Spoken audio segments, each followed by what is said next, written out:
अगर आपके जीवन में कभी ऐसा समय आया हो जब आप सबके बीच होते हुए भी अकेले महसूस करती हो, अगर आपने बिना कुछ कहे बहुत कुछ सहा हो और फिर भी हर सुबह उठकर अपने कर्तव्यों को निभाया हो, तो यह कहानी आपकी है। यह कोई देवी देवताओं के चमत्कारों की कथा नहीं है। यह उस स्त्री की कहानी है जो रोज शिव को याद तो करती है, लेकिन उनसे कुछ मांगती नहीं, क्योंकि कुछ औरतें मांगना भूल जाती हैं।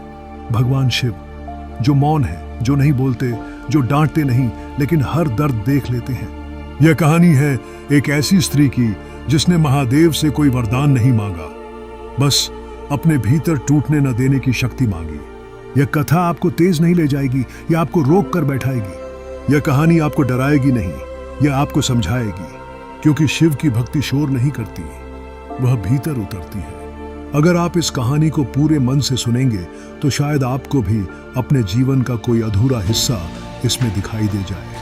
और हाँ, कहानी शुरू करने से पहले इतना याद रखिए, अगर आप लाइक करते हैं, अगर आप सब्सक्राइब करते हैं, तो ये सिर्फ चैनल को नहीं, आपकी भावना को आशीर्वाद देता है, क्योंकि जहां श्रद्धा होती है वहां शिव प्रसन्न होते हैं। अब आंखें बंद नहीं, मन खोलिए, क्योंकि कहानी शुरू हो रही है। राजस्वामी जब शिवलिंग के पास से उठी तो आसमान हल्का सा धुंधला हो रहा था। शाम की ठंडी हवा चल रही थी।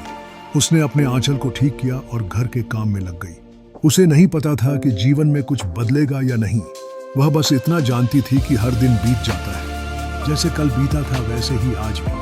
रात को सब सोए। राजस्वामी को नींद देर से आई। अक्सर ऐसा ही होता था। वह करवट बदलती रहती और सोचती रहती कि क्या हर स्त्री का जीवन ऐसा ही होता है। उसे याद आया, उसकी माँ कहा करती थी, सब्र करना सीख लो, सब्र ही औरत की असली ताकत है। ये तब वह समझ नहीं पाती थी। अब उसे लगता था कि माँ सही कहती थी। सुबह हुई, उसने रोज की तरह काम शुरू किया। पति बिना कुछ बोले निकल गया। सास ने खाने में नमक कम होने की बात कही। राजस्वामी ने सिर झुका लिया। दोपहर में वह कुछ देर अकेली बैठी। उसे लगा जैसे शरीर नहीं, मन ज्यादा थक गया है। उसने आंखें बंद की। मन अपने आप शिवलिंग के पास चला गया। वह कभी यह नहीं सोचती थी कि भगवान सुनते भी हैं या नहीं, बस यह मानती थी कि वहां बैठने से मन स्थिर हो जाता है। एक दिन गांव की एक स्त्री उससे बोली, तू कभी अपनी जिंदगी के बारे में सोचती नहीं? राजस्वामी कुछ देर चुप रही, फिर बोली, सोचती हूं, लेकिन सोचने से कुछ बदलता नहीं। जे वह झूठ नहीं बोल रही थी। उसने कोशिश की थी समझने की, पर जवाब कहीं से नहीं मिले थे। दिन ऐसे ही चलते रहे, काम, चुप्पी और भीतर जमा होता बोझ। एक शाम जब वह पानी भरकर लौट रही थी तो रास्ते में एक बूढ़ा साधु बैठा दिखा। साधु ने किसी को रोका नहीं, बस चुपचाप बैठा था। राजस्वामी उसके पास से निकल गई, लेकिन कुछ कदम आगे जाकर उसे लगा कि उसे रुकना चाहिए।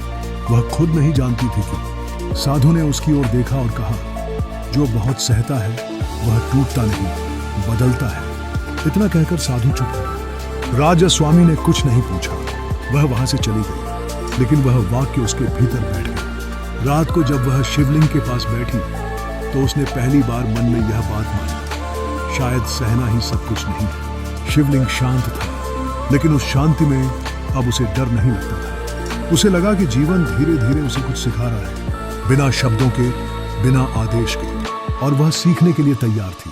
राजस्वामी के भीतर कुछ बदल रहा था, लेकिन वह बदलाव शोर के साथ नहीं आ रहा था। वह वैसा नहीं था जिसे बाहर से कोई देख सके। वह बदलाव बस इतना था कि अब वह हर बात को वैसे ही स्वीकार नहीं कर रही थी जैसे पहले करती थी। अगले दिन सुबह वह उठी। सब कुछ वही था, वही आंगन, वही चूल्हा, वही बर्तन, लेकिन उसके मन में हल्की सी जागरूकता थी। काम करते हुए भी वह खुद को महसूस कर पा रही थी। पति ने बिना देखे कहा, देर हो रही है।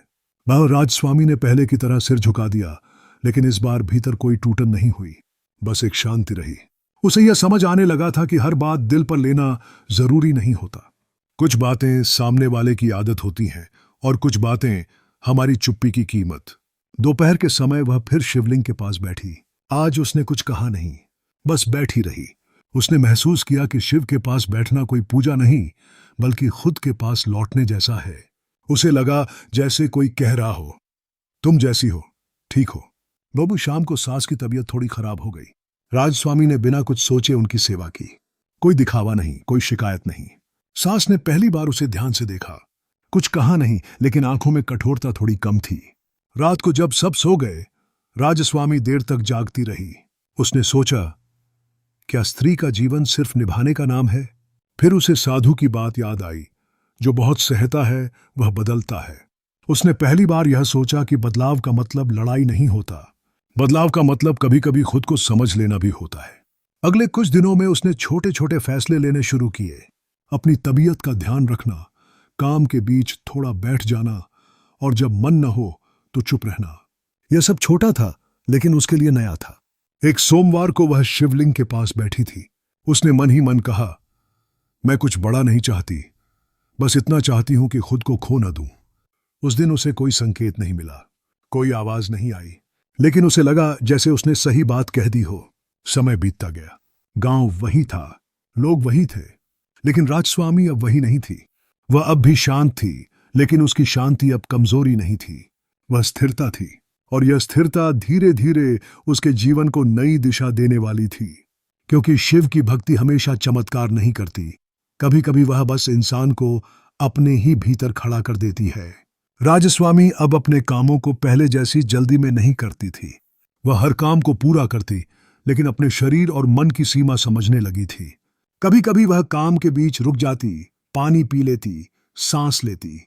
पहले उसे लगता था कि ऐसा करना गलत है, अब उसे लगने लगा था कि यह जरूरी है।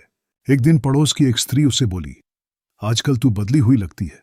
लेकिन राजस्वामी ने कुछ जवाब नहीं दिया। वह खुद भी इस बदलाव को पूरी तरह शब्दों में नहीं बांध सकती थी, बस इतना जानती थी कि अब भीतर डर कम है।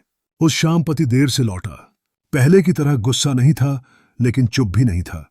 उसने कहा, तू पहले जैसी नहीं रही। राजस्वामी ने पहली बार उसकी आंखों में देखा। उसकी नजर झुकी नहीं। उसने बस इतना कहा, मैं वही हूं, बस थकी हुई नहीं हूं। यह कोई बहस नहीं थी, बस एक साधारण वाक्य था, लेकिन वह वाक्य बहुत दिनों से उसके भीतर जमा था। उस रात उसे नींद जल्दी आ गई। नींद बिना डर के थी। अगले दिन वह शिवलिंग के पास बैठी। उसने महसूस किया कि अब वहां बैठना किसी दुख से भागना नहीं है।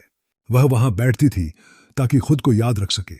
उसे लगा कि शिव उसे कुछ नहीं सिखा रहे, बस उसे देखने दे रहे हैं कि वह क्या बन रही है। एक दिन गांव में किसी की तबीयत बहुत बिगड़ गई।